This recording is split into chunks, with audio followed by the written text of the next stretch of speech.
My parents used my $50,000 college fund on my sister's lifestyle while I paid rent. So I moved out and Grandpa cut them off forever. I'm Ellie, 21 years old, and I've got some family drama to unload. For context, I recently graduated college, but the journey wasn't easy. It all began when I was 18, and my parents pulled a stunt. Let me break it down for you. It was the summer after high school, and I was excited to start community college in the fall. I chose a school close to home because, honestly, college is expensive, and commuting seemed like the smart move. Plus, I had some savings from my part-time cafe job and was relying on my parents' support to get through this. So, I thought I'd be okay. One evening, my mom and dad sat me down at the kitchen table. I figured it would be one of those typical "we're so proud of you" talks, but nope. Instead, I got the "you're an adult now" speech. You know the one. It's time to be independent. You need to learn the value of money. Blah, blah. Blah. Then my mom hit me with, "We've decided we won't be paying for your college. You'll need to figure it out on your own." Just like that, my stomach dropped.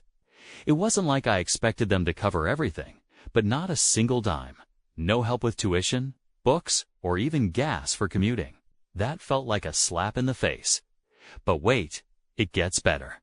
My dad, who's usually the quiet one, said, "If you want to live here, you'll need to start paying rent and for your own groceries. It's only fair." I just sat there thinking, what the hell? I mean, I was still in my childhood bedroom, sleeping under posters from middle school. And now they wanted rent from me on top of everything else. To give you some background, my parents aren't struggling financially. My mom's an accountant, and my dad's a project manager. They're doing fine. They weren't making me pay rent because they needed the money. They were doing it to teach me responsibility. Meanwhile, my younger sister Kylie, who was 16 at the time, was out there living like a princess. Kylie has always been the golden child strata student, captain of the cheer squad, everyone's favorite. My parents practically worship her. I'd like to say I stood up to my parents right then and there, but honestly, I didn't. I didn't want to cause drama or seem ungrateful. I figured, fine, I'll pay rent and hustle my way through college. I've always been independent anyway. But deep down, I was angry. Rent wasn't the only thing I had to worry about. Tuition, books, gas, groceries, it all added up. I started picking up extra shifts at the cafe, sometimes working late into the night. On top of that, I took on small baking gigs, making cupcakes and cookies for events. It felt like I was constantly working, but no matter how much I earned, it was never enough. Still, I kept going so I'd be ready when school started. Moving out crossed my mind more times than I can count. I even started looking at apartments near campus, but rent in my area is insane. How do people afford this? Every place I looked at was way out of my budget, even with roommates. I realized pretty quickly that moving out wasn't an option. Not yet, anyway. So I made a deal with myself. I'd stick it out at home until I graduated. I'd keep my head down, save as much as I could. And the second I had enough money, I'd cut them off completely. That became my motivation every late-night shift. Every dollar saved, every skipped outing with friends. It was all part of my plan to get out and never look back. But sticking around wasn't easy. Mom and Dad didn't make it any better. They started asking for rent before I even began classes. They constantly reminded me about rent due dates, even if I was just a day or two away from paying. It wasn't like I was late or anything. They just liked hanging it over my head. Meanwhile, they showered Kylie with gifts like it was Christmas every week. One time, they took her shopping for a new cheer uniform and ended up buying her an entire wardrobe. She came home with bags of clothes, shoes, and accessories. Grinning from ear to ear, I asked Mom if they could at least help me with my textbooks for the semester since classes were starting soon.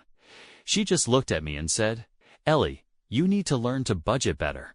Kylie doesn't have these kinds of expenses." That stung. It wasn't just about the money. It was how little they seemed to care about what I was going through. Kylie didn't make things any easier. She's not a bad person, but she's definitely spoiled. She'd brag about her new stuff or complain about how hard cheer practice was, while I was running on 3 hours of sleep, trying to juggle work and save up for school. One night, I came home after a double shift, completely wiped out, and found her lounging on the couch with her new AirPods. "Oh, Mom and Dad got these for me," she said casually, like it was no big deal. "You should get some too." "Amazing?" Tess looked at her and said, "Yeah, maybe when I don't have to pay rent." She rolled her eyes and went back to scrolling through TikTok. There were moments when I wanted to scream, tell my parents how unfair it all was, but I knew it wouldn't change a thing. They had their golden child, and I was just the one paying rent, so I kept my mouth shut and focused on my plan to get out. College was supposed to be this exciting new chapter, but honestly, it felt like survival mode from the start.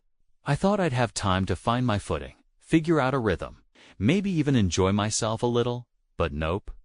Between schoolwork and my parents constantly breathing down my neck about rent, I was running on empty, pretty much 24/7s. I was up at 6 a.m. every day, out the door by 7, and at community college for morning classes.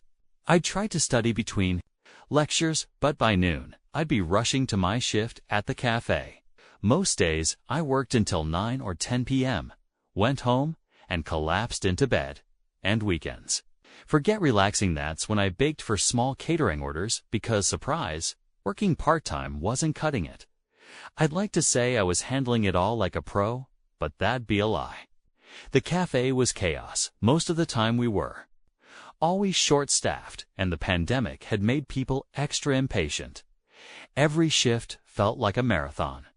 I'd be behind the counter making lattes, then running to the drive-thru, then dealing with Karen number 87, who thought her coffee wasn't hot enough, all while knowing I had a pile of assignments waiting at home.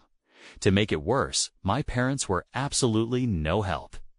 They saw me dragging myself home late at night, but instead of offering support, they'd hit me with, "Don't forget your rent's due Friday," or "We noticed the electricity bill went up. Are you leaving your lights on?" I wanted to scream every time. And of course, while I was killing myself to make ends meet, Kylie had zero responsibilities, no job, and all the time in the world for cheer practice, hanging out with friends, or scrolling TikTok for hours. I'd come home to find her sitting on the couch with her favorite snacks, watching whatever new Netflix show she was obsessed with, while Mom made her a smoothie to keep her energy up. It was like living in two different worlds under the same roof. The financial stress was unreal. Rent wasn't outrageous compared to what I'd pay if I moved out, but it still felt like a slap in the face to pay for the privilege of living in my own house. Add other costs, and I was constantly broke. There were weeks when I'd open my banking app and just stares at the balance, wondering how I'd stretch $42 until my next paycheck. Asking for help. Forget it. One time, I asked Mom if she could cover groceries for a week because I'd had to buy a $200 textbook for class. She gave me this look like I'd just asked her to refinance the house and said, "Ellie, we're already doing so much for you by letting you stay here." Like I wasn't paying rent, like I wasn't already contributing more than Kylie. Still got her allowance every month, without being asked for a single penny. Things really hit a low point during midterms. I was drowning in assignments, barely getting any sleep, and my hours at the cafe had been cut because business was slow. I was trying to make up for the lost income with extra baking gigs, but there were only so many hours in a day. One weekend, I got a huge order for a birthday party, 100 cupcakes, and a custom cake. It was great money, but it meant pulling an all-nighter to get everything done. I spent hours baking, frosting, and decorating, finishing just in time to deliver the order and head straight to class. By the time I got home that afternoon, I was completely dead on my feet. I walked into the kitchen and found Mom and Kylie baking cookies together for fun. Kylie looked up and said, "Oh, hey Ellie, you should join us. It's so relaxing." I wanted to throw the entire tray of cookies out the window. Instead, I muttered something about being tired and went to my room. I didn't wake up until the next morning.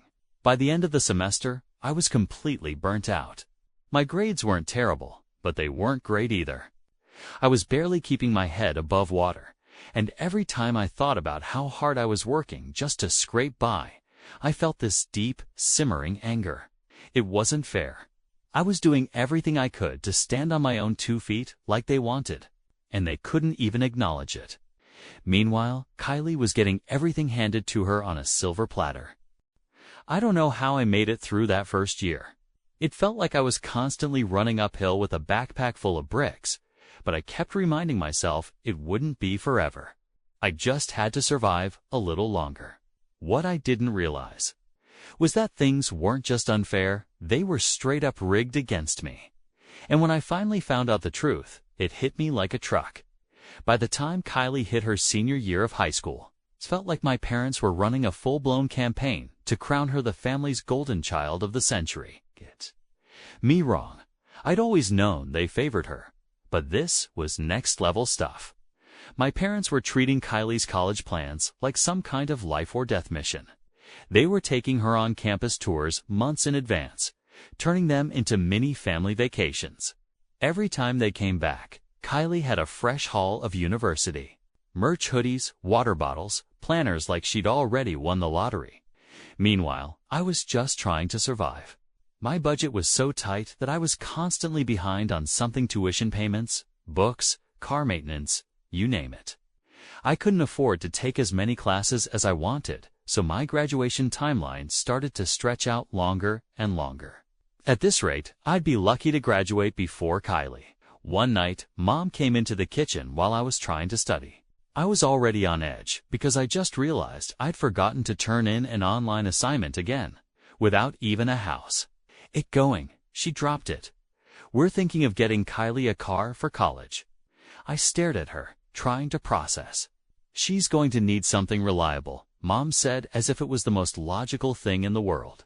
You know how hard it is to get around without a car? I almost laughed. You wouldn't even help me with a bus pass when I started college, and now you're buying Kylie a car. Mom gave me that look. No, the don't be dramatic look. Ellie, you've always been more independent. Kylie needs more support to succeed.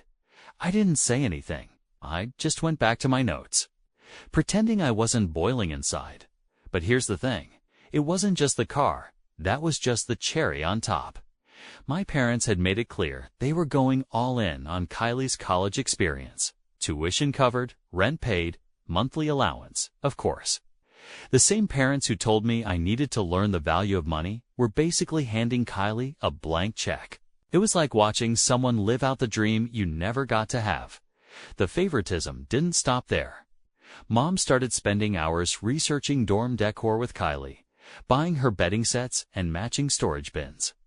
Dad suddenly became a tech expert, helping her pick out the perfect laptop. They even sat down to make a college prep budget, which honestly just looked like a shopping list for a spoiled teenager.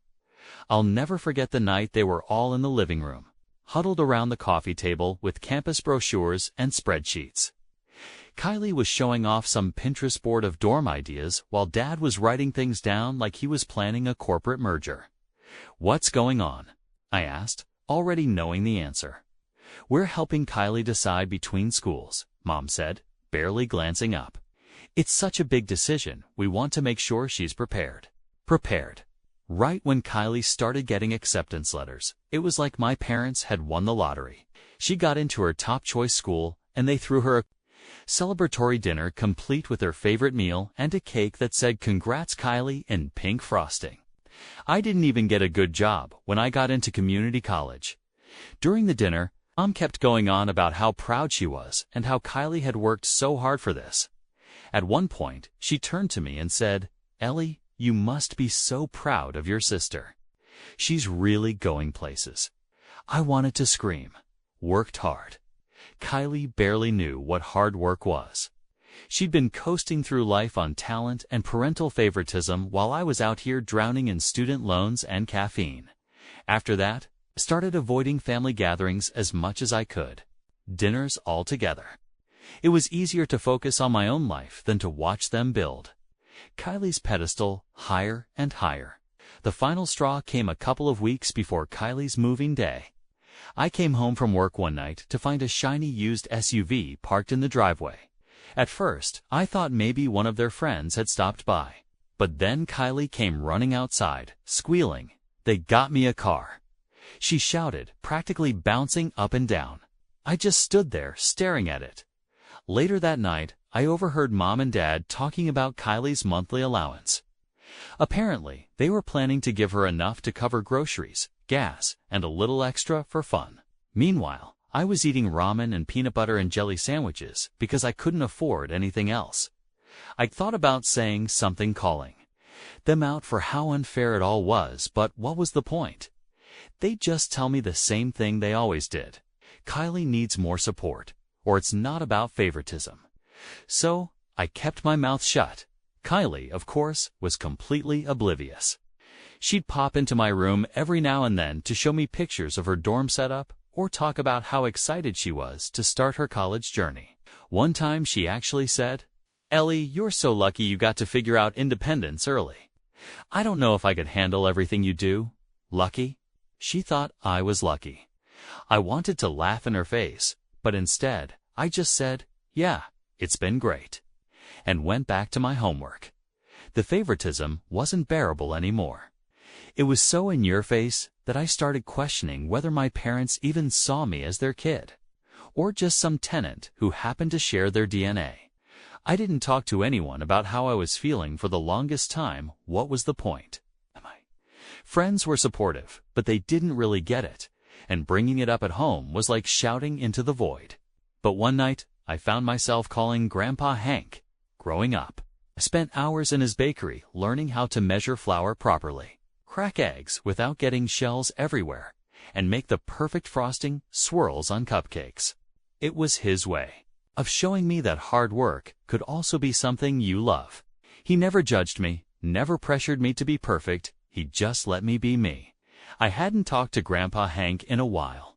He and Grandma had been living their best lives ever since he retired a few years ago. The man spent his whole life building up his bakery business from scratch, and when he finally decided to step away, he left it in the hands of one of his longtime managers so he and Grandma could travel the world. They'd always dreamed about doing it, and once he hung up his apron, they went for it. The downside was that Grandpa wasn't exactly tech-savvy. He barely knew how to use his phone, let alone keep up with social media, so staying in touch wasn't easy. He'd send the occasional postcard or call once in a blue moon, but most of the time I just heard about their adventures secondhand.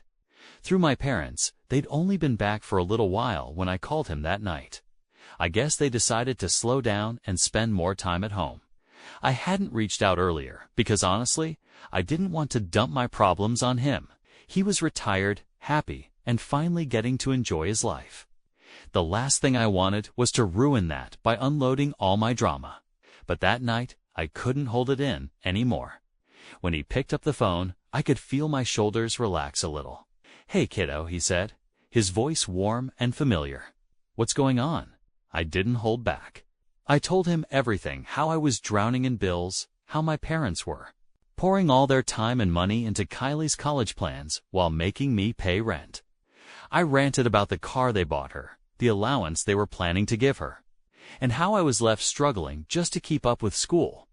Grandpa listened quietly, letting me get it all out. I could hear him making little noises of acknowledgement, every now and then, like he was piecing something together in his head. Then, out of nowhere, he interrupted me. "Ellie," he said slowly, "didn't your parents use the money I gave them for your education?" I blinked. "What money?" There was a long pause, and when he spoke again, his voice had changed. It wasn't angry, not yet, but there was something sharp about it, like he was trying to stay calm. "When you were 16, your grandmother and I put aside $50,000 for your college fund. We gave it to your parents because they said they'd use it to pay for your tuition and expenses. Are you telling me they never mentioned it to you?" I felt like I'd been punched in the gut. The pit in my stomach tightened. They never said anything. My voice shook as I said, "I've been paying for everything myself. All of it." Grandpa let out a heavy sigh, the kind that seemed to carry years of disappointment. "Ellie, That money was for you. We gave it to them because we wanted to make sure you had a solid start so you wouldn't have to struggle." He trailed off, but I could hear the anger creeping into his tone. If I'd known this is what they were doing, he stopped, but the bitterness was clear. It took me a moment to process what he was saying.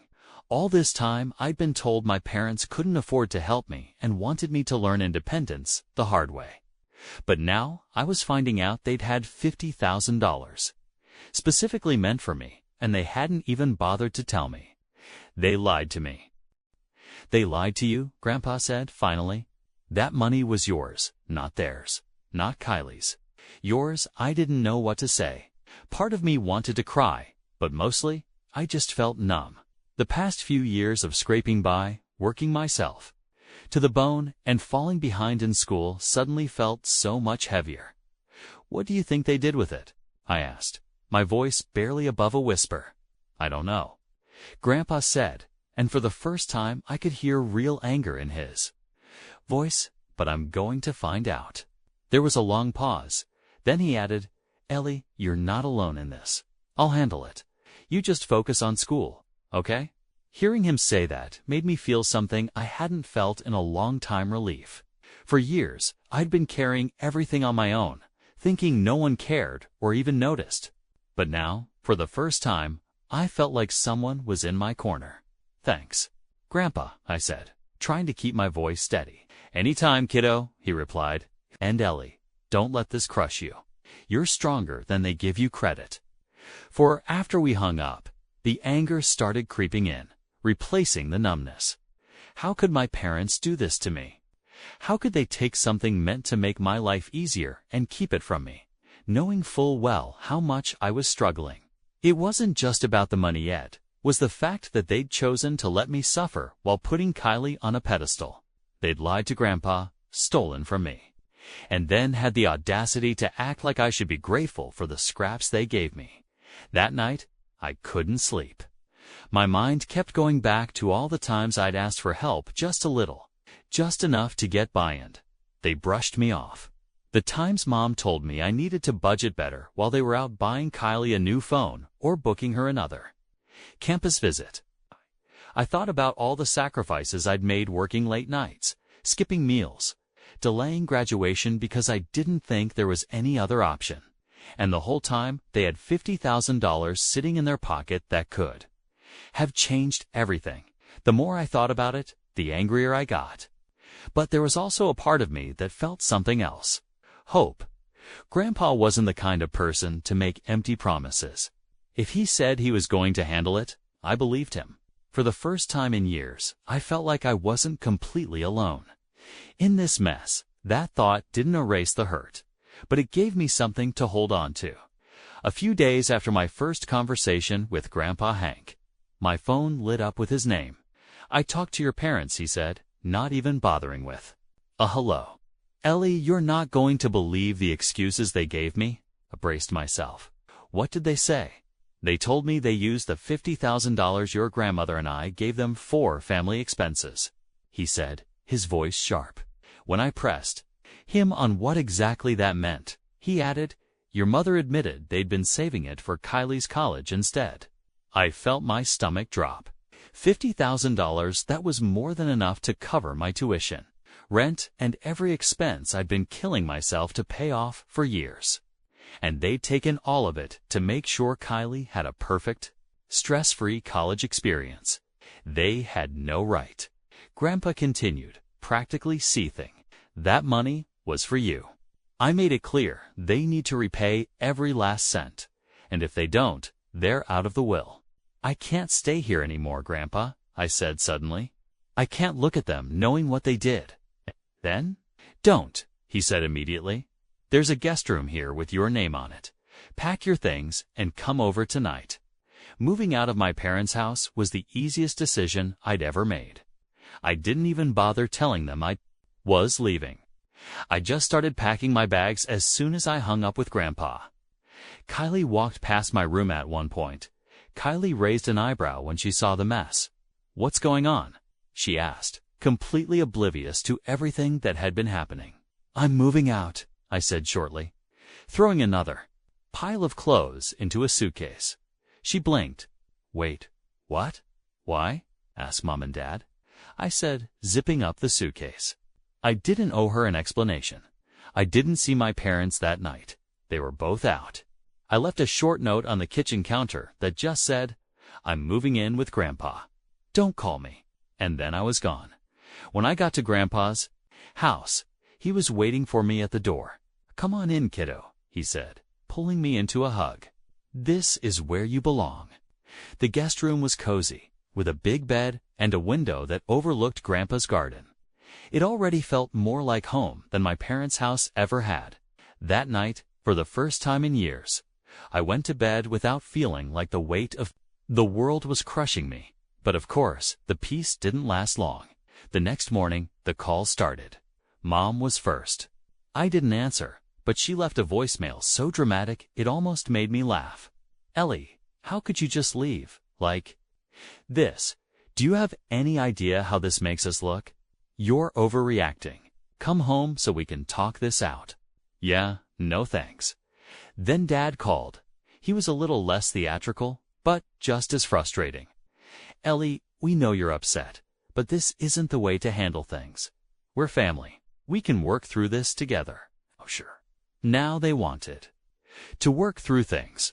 Where was that energy when I was drowning in bills and begging for help? By the end of the day, I'd ignored a dozen calls and texts from both of them. The messages were a mix of emotions. 1 minute they were apologizing. The next, they were blaming me for turning Grandpa against them. One text from Mom stood out. Ellie, you don't understand how hard this has been for us. We were just trying to do what was best for everyone. Can't you see that? I stared at it for a long time before finally replying, No, Mom, you weren't trying to do what was best for everyone. You were doing what was best for Kylie. And you didn't care who you hurt in the process. Her response came almost immediately. That's not fair. We didn't mean to hurt you. We thought you could handle it because you've always been so strong. There it was, again, that same tired excuse. I didn't even bother replying. The next day, they started showing up at Grandpa's house. I was sitting at the kitchen table, helping him sort through some bakery paperwork when I saw Mom's car pull into the driveway. I groaned. They're here. Grandpa didn't look surprised. Let me handle this, he said, standing up and heading to the door. I stayed in the kitchen but could hear everything. Mom was already in full meltdown mode when Grandpa opened the door. Hank, we need to talk to Ellie, she said. She's being completely unreasonable about this whole situation. Grandpa didn't let her in. You mean the situation where you stole $50,000 from her?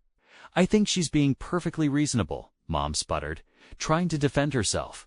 We didn't steal it. It was for the family. You thought wrong, Grandma interrupted.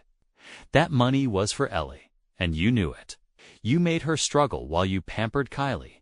You don't get to waltz in here and act like the victim. I wanted to cheer. Mom tried again. But Hank, we were just trying to. Grandpa cut her off. If you're not here to apologize, you can leave. Ellie deserves better than this, and I'm not going to stand by while you try to guilt her into forgiving you. There was a long silence. Then I heard Mom's car door slam. She didn't even make it into the house. Once Grandpa demanded they repay the $50,000 they'd stolen from me. Mom and Dad's entire operation fell apart. They'd been coasting along like nothing was wrong, but Grandpa wasn't playing around. He gave them a deadline, and when they realized he wasn't bluffing, the panic must have set in. He made it clear they needed to pay back every single cent, or they'd lose their place in the will. The fallout hit Kylie almost immediately. Mom and Dad had been cushioning Kylie's transition to college as much as humanly possible. She was living in a dorm like every other freshman, but they'd gone above and beyond to make it feel like home. Kylie had everything: a mini fridge, a high-end coffee maker, matching decor, and even some pricey electronics to help her focus. She never had to think about budgeting or work. Her only responsibility was to enjoy the college experience. Well, not anymore. With $50,000 to repay, Mom and Dad had to tighten the purse strings tightened. Kylie's weekly care packages were gone. The spending money they planned to send her canceled, and even some of the fancy extras in her dorm had to be returned. Suddenly, Kylie wasn't just another spoiled golden child.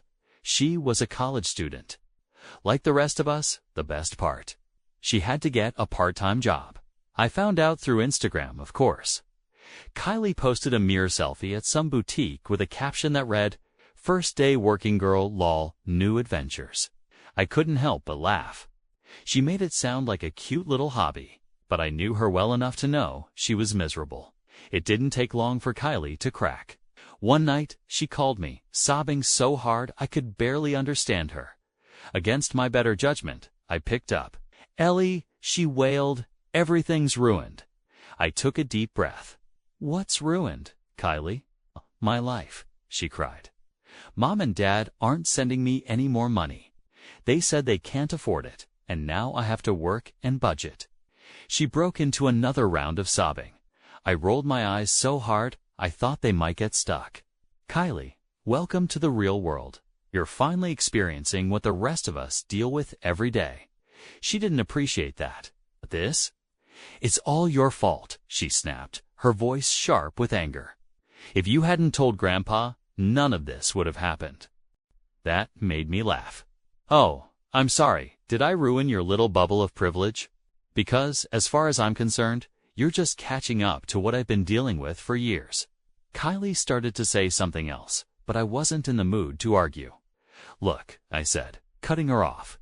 "If you want someone to blame, talk to Mom and Dad. They're the ones who stole from me to fund your perfect little life." She hung up on me after that, which honestly saved me the trouble. The weeks that followed were almost entertaining. Kylie started posting cryptic updates on social media about how hard life was and how she felt betrayed by the people she trusted most. It was laughable considering she'd spent her entire life being pampered and shielded from reality. Now that she had to face even a fraction of the challenges I'd been dealing with, she acted like the world was ending. One post stood out a picture of her dorm desk with a cup of instant noodles and a caption that read, "A college life. Not as glamorous as it seems." I stared at it for a while, debating whether to comment. I wanted to say something like, "You've been living this way for 2 weeks. Try doing it for years." But I stopped myself. What was the point? Kylie would never understand. Still, her pity party didn't go unnoticed. Her friends and followers flooded the comments with messages of support, saying things like, "Stay strong, Kylie, you've got this." As if getting a part-time job and budgeting was some insurmountable challenge. From what I heard through the family grapevine, Kylie wasn't adjusting well to her new reality. She complained to anyone who would listen about how unfair it all was, but the sympathy wasn't as strong as she probably hoped. Most people were too busy with their own problems to care about hers. Mom and Dad tried to soften the blow, of course. They sent her a couple of care packages not nearly as extravagant as before, but still enough to remind Kylie she was the favorite. The irony of it all wasn't lost on me. For years, they told me that struggling was good for me, that it would make me stronger. Now that Kylie was struggling, they were bending over backward to make sure she didn't fall apart completely. But even with their help, Kylie wasn't thriving. She was surviving, sure, but that was it. Her grades started slipping. She had trouble keeping up with her job, and the cracks in her perfect facade were beginning to show. Honestly, I didn't feel bad for her. Meanwhile, Grandpa didn't just give me a place to stay.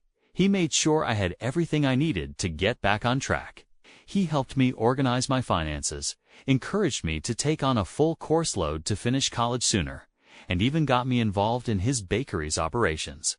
It felt good to be around someone who actually cared about my future. As for my parents, they kept trying to reach out. At first, it was constant. Mom left voicemail after voicemail, her tone switching between guilt trips and apologies. "Ellie, we're sorry. Okay, we made mistakes, but we're still your parents. We love you." Sure, they loved me, just not enough to treat me fairly when it mattered. Dad's messages were more subdued, but just as frustrating. "Ellie, we know you're upset, but you've got to see it from our side. We were trying to do what was best for the family, and now this family needs you. Please come home." I didn't respond to any of them. What was there to say? They weren't sorry for what they'd done. They were sorry they'd been caught and only wanted me back to exploit me one more time. Eventually, the calls slowed down. I think they realized I wasn't going to forgive them just because they wanted me to. Shortly before I officially graduated, Grandpa sat me down in the kitchen. "Ellie," he said, sliding a folder across the table, "I've been thinking about the future of the bakery." I opened the folder and found a stack of papers detailing the business's operations. Grandpa smiled at me, his eyes crinkling the way they always did when he was proud. "You've been helping out a lot, and I can see how much you care about this place. I want you to take over when you're ready." I stared at him, completely stunned. "Grandpa, are you serious?" "Course I'm serious," he said. "You've earned this, Ellie, and I know you'll make it even better."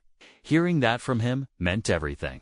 For so long, I'd felt like my hard work didn't matter, like no one saw how much I was struggling. But Grandpa did. He always had.